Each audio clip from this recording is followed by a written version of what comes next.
Ice cream এটা কি Malaysian ব্র্যান্ডের টুইঙ্গেল আইসক্রিম মনে হচ্ছে। ওয়াও অনেক দেশি মানুষ হয়ে বিদেশি খাবার খেতে গেছে। দেশি মানুষ হয়ে বিদেশি কোয়ালিটি ফুড দ্যাটস ওয়াই আপনার মতো দেশপ্রেম নাই। আচ্ছা আপনারা ইদানিং জিমে যাচ্ছেন? হ্যাঁ জিমে যাই আপনি আইসক্রিম খান। এই আইসক্রিম কি কোথাও লেখা আছে এটা স্লিম হবে? খাওয়ার ক্ষেত্রে কোনো কম্প্রোমাইজ নাই, জিমও যাবো খাবো দিতে মানে যতদিন বেঁচে থাকবেন ততদিন খেতে হবে। খাওয়া আপনার পেটের হাইটটা দেখছেন? এক্সেপশনাল। দেখছেন একটু ইউ সি দেখেন আমি আমার কিন্তু পেটের হাইট নাই।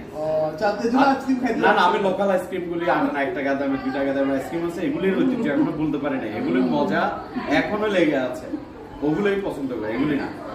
বাট আমি আইসক্রিম বাট আপনি কম আইসক্রিম খান, বেশি দিন বাঁচবেন। জিম দিন করতেছেন, পেটটা একটু কমান। আইসক্রিম ওয়াল ক্লাস মানে এটা ব্র্যান্ড কি? That is Twingle Twingle. এটা মালয়েশিয়ান ব্র্যান্ড না? Chocolate flavour I like. এটা কি স্লিম করে দেয় আইসক্রিম এটা খাওয়ার পরে? প্যাট করবে স্লিম করবে ফ্যাট করবে আর স্লিম করবে। আর আপনি আইসক্রিম খান আর সাথে ডায়েট করেন।